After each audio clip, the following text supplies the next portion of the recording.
Good morning बच्चों। अब हम 11th क्लास की फिजिक्स स्टार्ट करने जा रहे हैं। ठीक है, तो फर्स्ट चैप्टर जिससे हम शुरू करेंगे वो है वेक्टर्स। अगर तुम एनसीईआरटी में जाके देखोगे तो वेक्टर्स नाम का कोई चैप्टर नहीं दिखेगा तुम्हें, लेकिन वो उन्होंने किसी चैप्टर में मोशन इन वन डायमेंशन या मोशन इन स्ट्रेट लाइन वाले चैप्टर में अंदर ही दे रखा है, लेकिन काफ़ी कम दिया हुआ है। लेकिन ये चैप्टर हमारे 11th-12th की फिजिक्स का बेस है। ये आ गया ना तुम्हें तो इतनी आसान हो जाएगी तुम्हारे लिए 11th-12th की फिजिक्स। दो चीज़ें हैं बच्चों, एक तो वेक्टर्स और एक बेसिक मैथमेटिक्स। ये दोनों चैप्टर्स हम कवर करेंगे, उसके बाद हम हमारे 11th की फिजिक्स स्टार्ट करेंगे। सर ये फिजिक्स में नहीं है क्या? फिजिक्स में ही है ये, ठीक है, लेकिन जो असली फिजिक्स जिसकी हम बात करते हैं वो उसके बाद स्टार्ट होगी। ये मैथ्स के टॉपिक होते हैं, हालांकि हमारे फिजिक्स के सिलेबस में दिए गए और इसमें से क्वेश्चंस भी आते हैं, वो बात डिफरेंट। लेकिन जो सबसे ज़्यादा इंपॉर्टेंट बात है वो ये है बच्चों कि ये चैप्टर हमारे फिजिक्स का बेस है। ये कभी भी पीछा नहीं छोड़ेगा। यहाँ पढ़ लिया तो अगले चैप्टर में भी आएगा, हर चैप्टर में, इवन 12th में भी चैप्टर्स में वेक्टर्स का हम यूज़ करेंगे।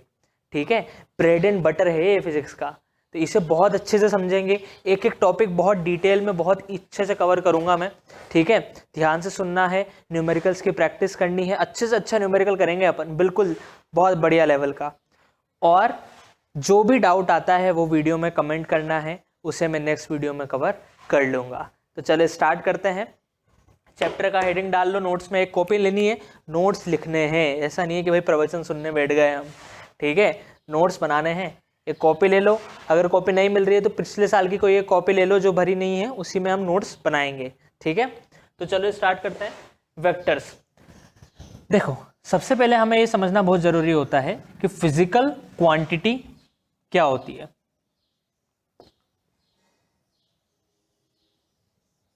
फिजिकल क्वांटिटी क्या चीज़ होती है बच्चों? जो कि हम फिजिक्स में पढ़ते हैं, ऐसी क्वांटिटीज़ जो कि किसी भी फिजिकल फिनोमेना को एक्सप्लेन करने में हेल्प करती है।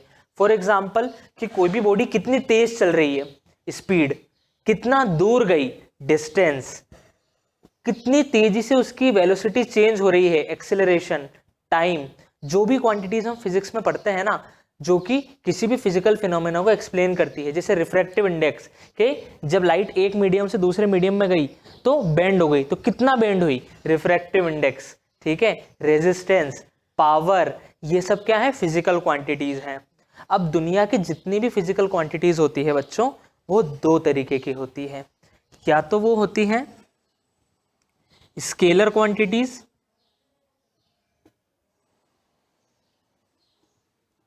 या वो होती हैं सबको पता है वेक्टर क्वांटिटीज। या तो वो कहलाती है स्केलर क्वांटिटी या फिर कहलाती है वेक्टर क्वांटिटी। डिफरेंस क्या है बच्चों, बहुत ध्यान से सुनना मेरी बात। डिफरेंस ये है कि ऐसी फिजिकल क्वांटिटी जिन्हें हम केवल और केवल मैग्नीट्यूड से पूरी तरीके से एक्सप्लेन कर दें। मैग्नीट्यूड का मतलब एक नंबर। जैसे मैं तुम्हें बोलता हूं या फिर मम्मी तुम्हें बोलती है कि बेटा 5 kg शुगर लेके आओ, 5 किलो शक्कर लेके आओ, तो 5 kg शुगर, तो एक नंबर से ही मैंने उस फिजिकल क्वांटिटी मास को एक्सप्लेन कर दिया। झालावाड़ से या फिर मैं बोलूं कोटा से भोपाल कितना दूर है, कोटा से भोपाल कितना दूर है सर? 350 किलोमीटर। तो 350 किलोमीटर एक नंबर से उस पूरी डिस्टेंस को मैंने बता दिया और किसी भी चीज़ की ज़रूरत नहीं पड़ी। ऐसी फिजिकल क्वांटिटी जिन्हें हम पूरी तरीके से एक्सप्लेन कर सकते हैं एक नंबर की मदद से, नंबर के साथ एक यूनिट, ठीक है, उन्हें हम बोलते हैं स्केलर क्वांटिटी, जो कि कंप्लीटली हम एक्सप्लेन कर सकते हैं सिर्फ और सिर्फ मैग्नीट्यूड से। इन नंबर्स को क्या बोलते हैं बच्चों? मैग्नीट्यूड बोलते हैं। केवल साइंटिफिक नाम है डराने के लिए, ठीक है, इन नंबर्स को ही बोलते हैं हम मैग्नीट्यूड। जैसे डिस्टेंस का मैग्नीट्यूड कितना है? 350। मास का मैग्नीट्यूड कितना है? 5। तो ऐसी फिजिकल क्वांटिटी जिन्हें हम सिर्फ और सिर्फ मैग्नीट्यूड से एक्सप्लेन कर दें वो कहलाती है स्केलर क्वांटिटी। लेकिन ऐसी फिजिकल क्वांटिटी जिन्हें केवल नंबर से हम एक्सप्लेन नहीं कर सकते, हमें डायरेक्शन बतानी भी उतनी ही ज़रूरी है, उन्हें हम बोलते हैं वेक्टर क्वांटिटीज़। फॉर एग्जाम्पल कोई भी कार जा रही है for example 15 kilometre per hour से, किस डायरेक्शन में जा रही है। इस बॉडी पे फोर्स लग रहा है 10 न्यूटन का, तो किधर लग रहा है, आगे लग रहा है, नीचे लग रहा है, इस तरफ लग रहा है, किस तरफ लग रहा है। बात समझ में आई। एक कहानी सुनाता हूं इससे रिलेटेड, वेक्टर क्वांटिटीज को समझने से रिलेटेड। चलो, हुआ क्या बच्चों, हुआ क्या कहानी में कि लॉकडाउन की बात चल रही है, तो दो ब्रदर सिस्टर थे जो कि अपनी छत पे घूम रहे थे।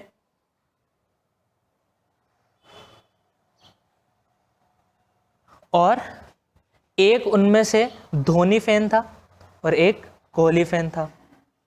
तो दोनों की लड़ाई हो गई।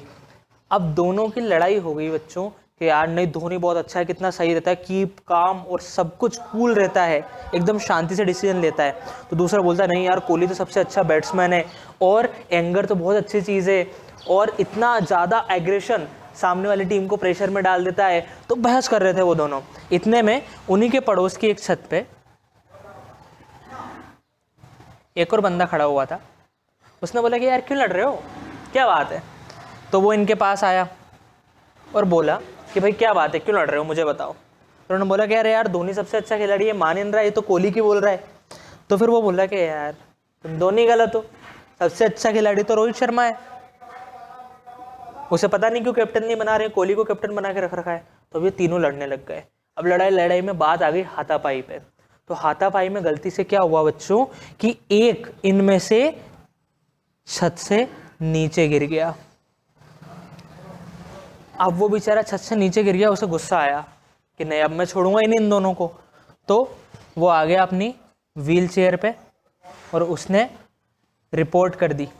अब रिपोर्ट कर दी तो कोर्ट बैठी, अदालत बैठी, और अदालत में जज साहब, ये अपना धोनी फैन और यहाँ कटघरे में खड़े हैं कोहली फैन और Dhoni fan, sorry Rohit fan. तो कोहली फैन को के बोल देता हूँ, रोहित फैन को आर बोल देता हूँ। यहाँ अपने जज साहब बैठे हैं, ठीक है, ये ऑर्डर। अब जज साहब ने पूछा कि भाई बहुत ध्यान से सुनना कहानी, ठीक है, 1 सेकंड में वेक्टर समझ में आएगा, वेक्टर की नीड समझ में आएगी। जज साहब ने पूछा कि भाई कोहली फैन, एक बात बताओ कि जब ये अपना बंदा गिर रहा था तब तुम इस पे कितना फोर्स लगा रहे थे, कहीं ना कहीं से धक्का लगाया जब ही तो गिरा है वो। तो कोहली ने बोला कि सर मैं लगा रहा था इस पे 50 न्यूटन का फोर्स। जज साहब ने बोला ठीक है, हालांकि इनसे हमने गीता पे हाथ रख के कसम दिलवा दी थी, इसलिए सच बोल रहे हैं, ठीक है। तो कोहली ने बोल दिया सर मैं लगा रहा था 50 न्यूटन फोर्स। फिर जज साहब ने पूछा कि तुम कितना लगा रहे थे भाई रोहित। तो रोहित ने बोला कि माय लॉर्ड मैं लगा रहा था 60 न्यूटन का फोर्स।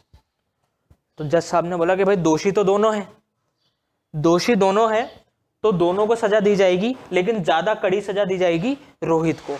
इतने में कोहली बोला कि सर ये तो गलत बात कर दिया आपने। जज ने बोला कैसे भाई, गलत बात कैसे। उसने बोला कि मैं तो उसे बचाने के लिए फोर्स लगा रहा था, मैं तो उसे अंदर खींच रहा था गिरते टाइम, तो 50 न्यूटन में उसे अंदर की तरफ लगा रहा था, ये रोहित उसे धक्का दे रहा था 60 न्यूटन उस तरफ। तो जज साहब को बात समझ में आई कि यार अगर फोर्स की बात कर रहे हैं तो केवल कितना फोर्स लग रहा है उससे मतलब नहीं है, किस डायरेक्शन में लग रहा है उससे टोटल जानकारी मिलेगी फोर्स की। तो जज साहब को बात समझ में आ गई। उन्होंने बोला कि भाई कोहली तुम सही बोल रहे हो, तुमने उसे बचाने की कोशिश करी है, इसलिए तुम्हें बाइज्जत बरी किया जाता है और सजा रोहित को दी जाती है। तो यहाँ से इस कहानी से क्या शिक्षा मिली बच्चों, इस कहानी से हमें यह समझ में आया कि सर कुछ फिजिकल क्वांटिटीज ऐसी होती हैं जिन्हें सिर्फ हम मैग्नीट्यूड से नहीं बता सकते हैं कि भाई 50 न्यूटन का फोर्स। अब 50 न्यूटन का लग रहा है तो किधर लग रहा है, इस मार्कर पे मैं 100 न्यूटन का फोर्स लगा रहा हूँ, ऊपर लगाऊंगा तो ऊपर जाएगा, नीचे लगाऊंगा तो नीचे जाएगा, तो डायरेक्शन भी उतनी ज़रूरी है। तो ऐसी फिजिकल क्वांटिटीज जिन्हें मैग्नीट्यूड के साथ साथ डायरेक्शन से कंप्लीटली एक्सप्लेन किया जाता है उन्हें बोलते हैं वेक्टर क्वांटिटीज, और ऐसी फिजिकल क्वांटिटीज जिन्हें सिर्फ और सिर्फ मैग्नीट्यूड से एक्सप्लेन किया जाता है उन्हें कहते हैं स्केलर क्वांटिटीज। समझ में आई बात? तो इस बात को लिखेंगे बच्चों,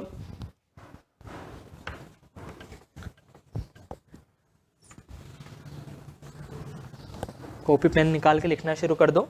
scalar quantities can be explained using magnitude only, vector quantities can be explained by both magnitude and direction. दोनों की जरूरत पड़ेगी भाई, मैग्नीट्यूड की भी और डायरेक्शन की भी। केवल डायरेक्शन से एक्सप्लेन नहीं कर सकते हैं, केवल मैग्नीट्यूड से नहीं, मैग्नीट्यूड की भी और डायरेक्शन की भी। एग्जाम्पल हो गया बच्चों मास, जैसे 5 kg शुगर। अब तुमसे मम्मी बोलती है कि भाई 5 kg शुगर लेके आ या 1 किलो भिंडी लेके आ, तो वो ये थोड़ी ना बोलती है कि बेटा 1 kg भिंडी नीचे की तरफ लेके आ या ऊपर की तरफ लेके आ। इसमें डायरेक्शन की ज़रूरत ही नहीं है। समझ में आई बात? ठीक है, तो 5 kg शुगर, ये मास क्या है? स्केलर क्वांटिटी है। और एग्जाम्पल क्या हो गए? और एग्जाम्पल हो गया डिस्टेंस, और क्या है? रेजिस्टेंस। भाई रेजिस्टेंस जो है, तुम बताओ मुझे कि किस डायरेक्शन में रेजिस्टेंस 5 ओम का है। अब किस डायरेक्शन में, डायरेक्शन से मतलब नहीं होता है, तो रेजिस्टेंस एक स्केलर क्वांटिटी होती है। समझ में आई बात? ऐसे ही वेक्टर क्वांटिटी का एग्जांपल क्या हो जाएगा? वेक्टर क्वांटिटी का एग्जांपल हो जाएगा वेलोसिटी, कि भाई बॉडी जा रही है 5 मीटर पर सेकंड से किस डायरेक्शन में? ईस्ट डायरेक्शन में। तो इस तरीके से हम दिखाएंगे उसे। ऐसे ही फोर्स लग रहा है 15 न्यूटन का, किस डायरेक्शन में? Towards north. तो हमें मैग्नीट्यूड के साथ डायरेक्शन की भी जरूरत पड़ती है वेक्टर क्वांटिटीज को कंप्लीटली रिप्रेजेंट करने में। समझ में आई बात? नोट कर लो।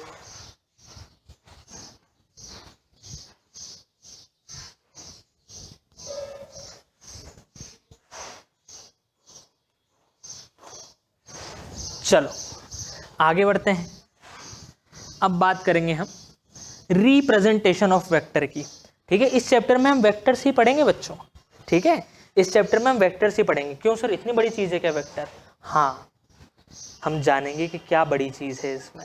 ठीक है, चलो देखो होता क्या है कि वेक्टर्स को रिप्रेजेंट हमें करना है, क्योंकि इसके साथ डायरेक्शन भी है। भाई मास को तो हम m से रिप्रेजेंट कर देते हैं, लेकिन वेक्टर के साथ डायरेक्शन भी है और मैग्नीट्यूड भी है, तो इसे हम रिप्रेजेंट करते हैं रिप्रेजेंटेशन ऑफ वेक्टर। इसे हम रिप्रेजेंट करते हैं बच्चों एक एरो से। कैसे करते हैं? एरो से। जैसे मैं बोलता हूं कि किसी की वेलोसिटी है 10 मीटर पर सेकंड ईस्ट की तरफ, तो जैसे ये हो गया नॉर्थ, ये हो गया ईस्ट, तो मैं ऐसे दिखाऊंगा इस तरफ 10 मीटर पर सेकंड की वेलोसिटी। तो ऐसे मैं उस वेक्टर को रिप्रेजेंट कर रहा हूँ। इसमें एरो क्या दिखाएगा? एरो हमें डायरेक्शन दिखाएगा कि इस तरफ है वो वेक्टर। मैं बोल रहा हूँ किसी की वेलोसिटी 20 मीटर पर सेकंड ऊपर, तो ये दिखा दी मैंने 20 मीटर पर सेकंड। तो किसी भी वेक्टर को कैसे दिखाएंगे? एरो से। इसको हम बोलते हैं एरो का हेड, और इसको बोलते हैं एरो की टेल। ठीक है, ये उसका हेड होता है, ये उसकी टेल होती है। तो एरो का जो हेड है वो हमें वेक्टर की डायरेक्शन दिखाएगा, और एरो कितना लंबा है वो हमें उस वेक्टर का मैग्नीट्यूड दिखाएगा। जैसे 10 मीटर पर सेकंड का है तो कम लंबा है, 20 तो ज़्यादा, 50 तो और ज़्यादा। समझ में आई बात? ठीक है, तो एरो का लेंथ हमें मैग्नीट्यूड का आइडिया देगी और हेड हमें डायरेक्शन का आइडिया देगा। समझ में आई बात? तो लिखेंगे इस बात को कि लेंथ ऑफ एरो हमें आइडिया देती है किसका? मैग्नीट्यूड ऑफ वेक्टर का। और हेड ऑफ एरो, जिधर भी उसका हेड होगा वो डायरेक्शन होगी उस वेक्टर की। तो वेक्टर के लिए हमें दोनों चीज़ों की ज़रूरत थी, और वो दोनों चीज़ें किसने फुलफिल कर दी? उस एरो ने। अब एग्जाम्पल लेता हूँ मैं। जैसे मुझे दिखाना है 5 metre per second towards waste, कि कोई भी कार जा रही है 5 मीटर पर सेकंड से किस तरफ? वेस्ट की तरफ। तो अब इसे बच्चों मेरी बात को समझना, 5 मीटर पर सेकंड है तो ऐसा नहीं है कि हमें 5 सेंटीमीटर लंबा एरो बनाना है, नहीं, हमें एक जस्ट आइडिया लेना है कि सपोज करो मैंने बना दिया ये 5 सेंटीमीटर, और वेस्ट किस तरफ होता है, इस तरफ। याद रखो, हमेशा ऐसे याद रख लिया करो। ये होता है north east south west, north west east, sorry north south east west, ठीक है ना। तो इस तरफ जा रही है, तो वो डायरेक्शन दिखा दी हमने वेस्ट, और इसका मैग्नीट्यूड कितना हो गया 5 मीटर पर सेकंड। अब इसका मतलब ये बिल्कुल भी नहीं है, इसका मतलब ये बिल्कुल भी नहीं है कि इसकी लेंथ 5 सेंटीमीटर होनी चाहिए, नहीं 5 मीटर होनी चाहिए, नहीं, बस अपने अंदाज से बनाना है। अंदाज का ध्यान क्या रखना है कि जैसे मैं तुमसे बोलूं कि अब तुम्हें दिखानी है 10 metre per second towards waste की वेलोसिटी, तो हम इतना आइडिया रखना है कि अच्छा हमने इसे माना है 5, तो इसकी डबल लेंथ होगी 10, तो 10 कितना हो जाएगा सर, इससे लगभग डबल 10 मीटर पर सेकंड। बस एक आइडिया देता है, जनरली हमें लेंथ जो होती है वो एक आइडिया देती है। अब जैसे मुझे यही दिख गया कि हाँ यार ये वाला वेक्टर का मैग्नीट्यूड इससे ज़्यादा है क्योंकि इसकी लेंथ ज़्यादा है। समझ में आई बात, केवल एक आइडिया, ऐसा नहीं कि एग्जैक्ट वैल्यू पता चल जाएगी हमें। क्लियर, तो इसे नोट कर लो, नोट कर लेंगे बच्चों।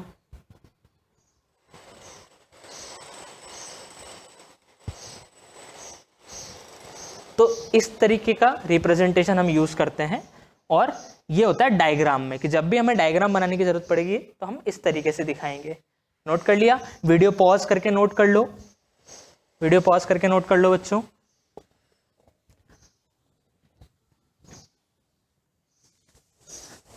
अब अगली चीज देखो, मुझे दिखाना था कि भाई वेलोसिटी है 5 metre per second towards east, ठीक है। तो अब इसे हम इक्वेशन में कैसे दिखाएंगे सर, इक्वेशन में ऐसे दिखा देना ना कि वेलोसिटी है तो इसे v से दिखा देते हैं, तो v is equal to 5 metre per second towards east.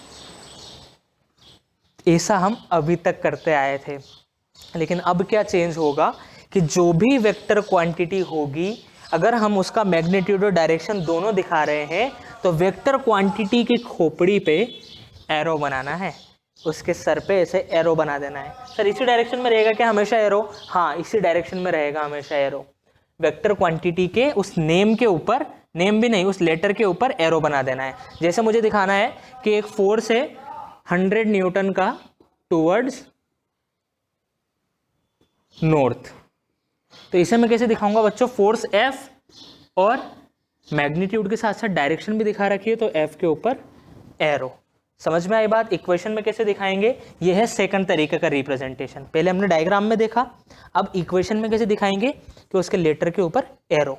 पर वो एरो कब लगाना है, जब डायरेक्शन भी साथ में दी गई हो, जब डायरेक्शन साथ में दी गई हो तभी एरो लगेगा। अगर मैं केवल उसके मैग्नीट्यूड की बात कर रहा हूँ कि भाई मुझे अभी मतलब नहीं है, हालांकि उस वेलोसिटी की कुछ ना कुछ डायरेक्शन भी होगी, लेकिन अभी मैं केवल मैग्नीट्यूड की बात कर रहा हूं, तो हम उसे केवल ऐसे दिखाएंगे, किसी भी वेक्टर के magnitude, magnitude of a vector, उसे कैसे दिखाएंगे बच्चों, उसे बिना एरो से दिखाएंगे ऐसे, v is equal to 5 metre per second. Direction में दिखा रहा हूं इसलिए एरो भी नहीं आएगा। या फिर इसका एक और तरीका है कि ये वेक्टर इसका मैग्नीट्यूड है ना, तो या तो ऐसे दिखाओ केवल बिना एरो से, या ऐसे, दोनों तरीके हमें याद रखने हैं। ऐसे इस फोर्स को कैसे दिखाएंगे, इस फोर्स को दिखाएंगे F is equal to 100 newton. इसका मैग्नीट्यूड कितना है, जैसे मैंने तुम्हें दे रखा है कि F वेक्टर, इसे पढ़ते कैसे हैं, F vector is equal to 100 newton towards north, F vector is equal to 100 newton towards north. तो इसका मैग्नीट्यूड कितना है, तो हम इसे लिखेंगे F is equal to 100 newton. इसका मतलब मुझे क्या समझ में आया कि अच्छा इसका मैग्नीट्यूड है 100 न्यूटन। या फिर हम ऐसे भी लिख सकते हैं F वेक्टर का magnitude is equal to 100 newton. Magnitude में डायरेक्शन का खेल ही नहीं है, ठीक है। अगर दोनों की बात करेंगे तो सर पे ऐसे एरो लगाएंगे, ठीक है। बहुत छोटी छोटी सी चीज़ें हैं जो बाद में बहुत बड़ा डिफरेंस पता करती है, बच्चों को पता ही नहीं रहती है चीज़ें, और बाद में फिर वो कंफ्यूज हो जाते हैं कि अरे यार क्या चक्कर है। तो इन सब चीज़ों का पता होना बहुत ज़रूरी है। अगर मैग्नीट्यूड के साथ डायरेक्शन दे रखी है तो सर पे एरो लगाना है, और अगर नहीं दे रखी है तो नहीं लगाना है। या मैग्नीट्यूड दिखाने का तरीका क्या है कि एरो हटा दो, या फिर उस एरो के आसपास दो ऐसे खड़ी लाइंस बना दो, ठीक है। नोट कर लो,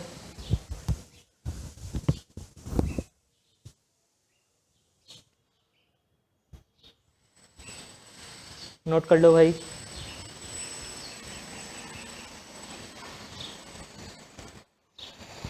चल अब हम बात करते हैं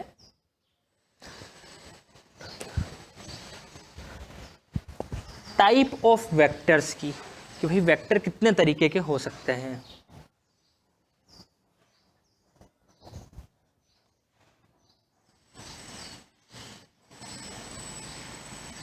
टाइप ऑफ वेक्टर्स, बहुत सारे तरीके के वेक्टर होते हैं, एक एक करके जानेंगे, बहुत इजी से होते हैं।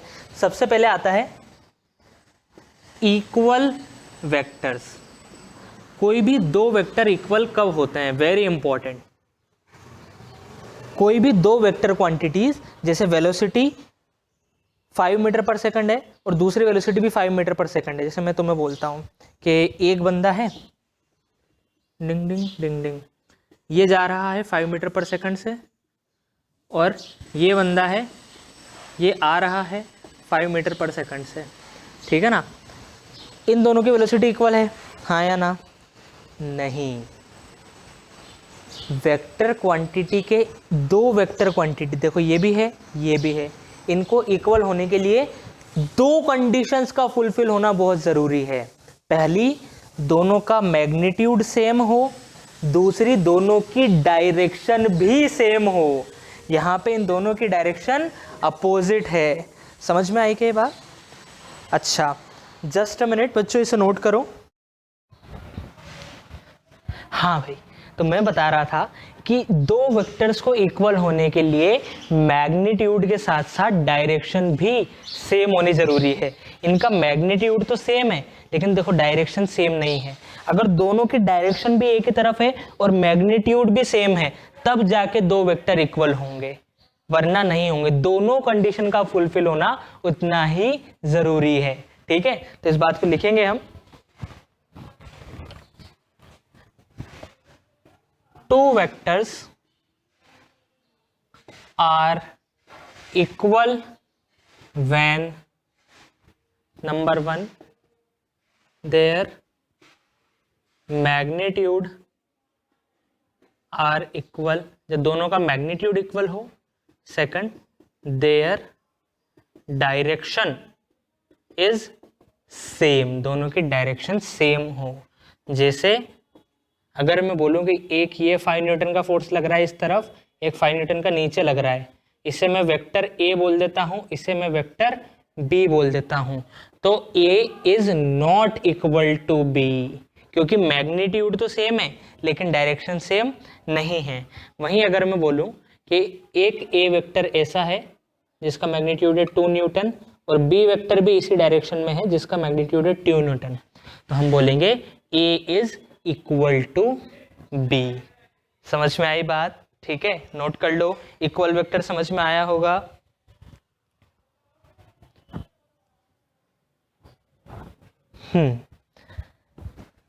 तो ये ध्यान रखना है कि कोई भी दो वेक्टर इक्वल जब होंगे जब उनका मैग्नीट्यूड के साथ साथ उनकी डायरेक्शन भी इक्वल हो। सेकंड आते हैं हम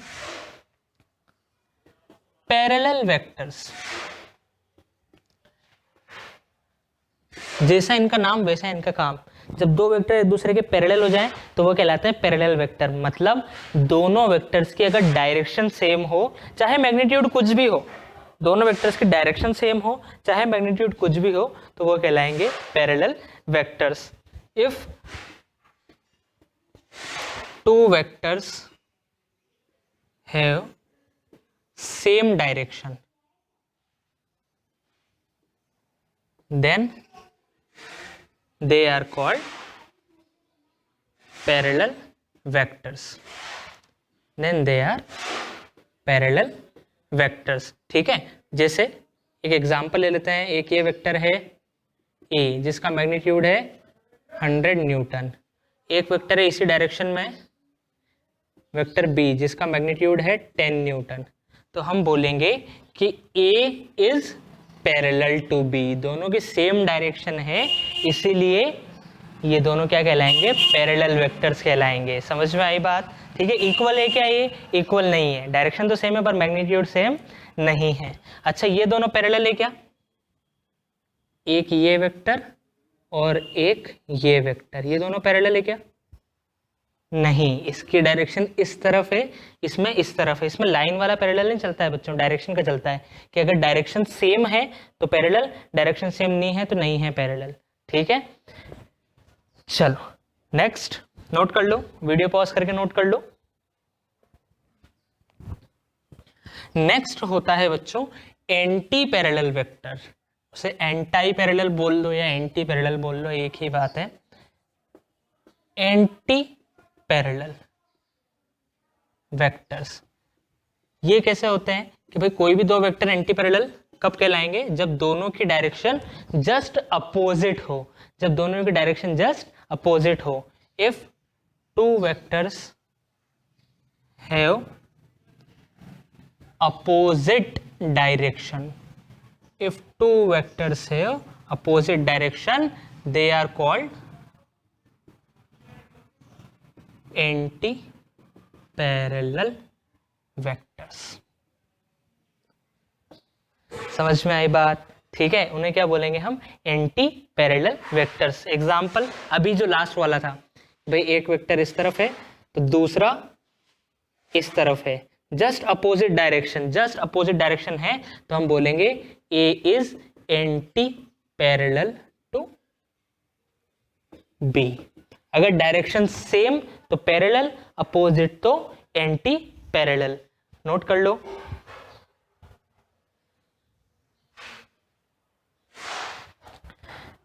इसके बाद आता है बच्चों जीरो वेक्टर। क्या आता है? Zero vector. जैसा इसका नाम वैसा ही इसका भी काम। जिस वेक्टर का मैग्नीट्यूड जीरो हो जाता है उस वेक्टर को हम बोलते हैं जीरो वेक्टर। ठीक है, जैसे फोर्स लग रहा है 5 न्यूटन का इस डायरेक्शन में, लेकिन फोर्स से अगर जीरो हो गया, डायरेक्शन तो वही थी, तो उसे हम बोलेंगे जीरो वेक्टर। ऐसा वेक्टर जिसका मैग्नीट्यूड जीरो हो। ठीक है ना, a vector whose magnitude is zero is called zero vector. ऐसे ही एक और वेक्टर आता है बच्चों, यूनिट वेक्टर। यूनिट वेक्टर क्या होता है? यूनिट, यूनिट मतलब वन। यूनिट वेक्टर जिस वेक्टर का मैग्नीट्यूड वन हो, जिस वेक्टर का मैग्नीट्यूड, जैसे 1 न्यूटन का फोर्स, 1 मीटर पर सेकंड की वेलोसिटी, तो वन जिस वेक्टर का मैग्नीट्यूड हो जाता है उसे हम बोलते हैं यूनिट वेक्टर। ठीक है, बहुत इंपॉर्टेंट है। द वेक्टर, यूनिट वेक्टर को और डिटेल में पढ़ेंगे हम टाइम आने पे, हुज, क्योंकि बहुत इंपॉर्टेंट चीज है। Whose magnitude is 1। ए इस, जैसे एग्जांपल ले लो मैं कि कोई वेक्टर ए यूनिट वेक्टर कब कहलाएगा? व्हेन ए का जो मैग्नीट्यूड है वो कितना हो जाए? 1 के इक्वल हो जाए। समझ में आई बात? ठीक है, नोट कर लो। छोटी छोटी सी चीजें हैं। और यूनिट वेक्टर को हम कैसे दिखाते हैं बच्चों? जैसे बाकी सभी वेक्टर्स को तो ऊपर एरो लगा के, यूनिट वेक्टर को दिखाते हैं ऊपर कैप लगा के, ऐसे कैप। देखो, unit vectors are represented as, ऐसे ए के ऊपर कैप, बी के ऊपर कैप। इसका मतलब ए एक यूनिट वेक्टर है, बी एक यूनिट वेक्टर। इसे पढ़ते भी ऐसे ही, ए कैप बी कैप। ठीक है, देखते से पहचान में आ जाएगा, अच्छा कैप है मतलब यूनिट वेक्टर है, इसका मैग्नीट्यूड 1 होगा। समझ में आई बात? ठीक है ना, चलो पॉज करके नोट कर लो। तो आज इतना ही पढ़ेंगे बच्चों। ठीक है, हमने क्या देखा? हमने सबसे पहले स्केलर और वेक्टर में डिफरेंस देखा। स्केलर जो केवल मैग्नीट्यूड से पूरी तरह से एक्सप्लेन हो सकती है, वेक्टर जिनमें मैग्नीट्यूड के साथ साथ डायरेक्शन की भी जरूरत पड़ती है। इसके बाद हमने देखी type of vectors. Equal vectors जब दोनों का मैग्नीट्यूड भी सेम हो और डायरेक्शन भी सेम हो। पैरेलल वेक्टर जब दोनों की डायरेक्शन सेम हो जाए। एंटी पैरेलल जब डायरेक्शन अपोजिट हो जाए। जीरो वेक्टर ऐसा वेक्टर जिसका मैग्नीट्यूड 0 हो, और यूनिट वेक्टर ऐसा वेक्टर जिसका मैग्नीट्यूड 1 हो जाए। ठीक है, इसको कैसे दिखाते हैं? कैप से दिखाते हैं। आज इतना ही पढ़ेंगे, तब तक के लिए बाय।